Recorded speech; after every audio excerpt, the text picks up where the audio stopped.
It's exactly 1 month ago today that Hamas attacked Israel, and what was the worst attack on Israel literally in generations.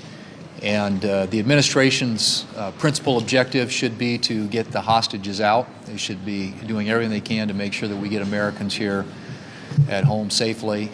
And when it comes to how the rest of us here in the United States react to this, I think we have to be really circumspect about ensuring that we tamp down what is a growing tide of anti-Semitism here in the United States, something that we're seeing across our college campuses. The message needs to be clear that there is simply no place for that in this country. Now, with respect to the supplemental the leader just referenced, we do have a border working group led by Senators Langford, Graham, and Cotton, which have come up with some really good suggestions and recommendations on how we can best secure our southern border, which is, by the way, a national security issue. If you don't believe that, just look at the statistics.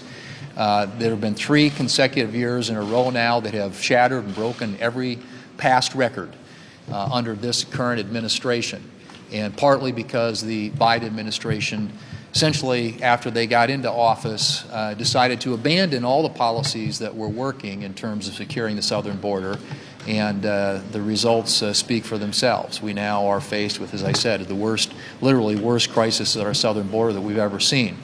So this working group has come up with meaningful suggestions about how to deal with issues like parole, like withholdings, like asylum.